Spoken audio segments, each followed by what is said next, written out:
Hi everybody, I'm Aurora Garcia. I've been a METRORail operator on the Green Line for over 5 years and I love my job.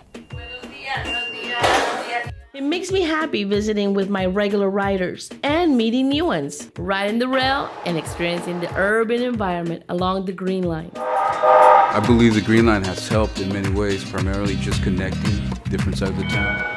Since 2015, it's been cruising through Houston's historic East End between the Magnolia Transit Center and downtown's Theater District. So take in a show, Can he hit this net? He does! It's fly ball! a dynamo or a dash game, stop and learn about the past, or just enjoy the present. And there's so much to see in a city that's always changing.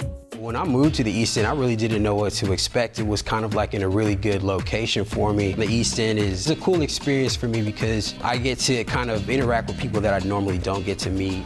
Next station, siguiente estación. Metro's at your service.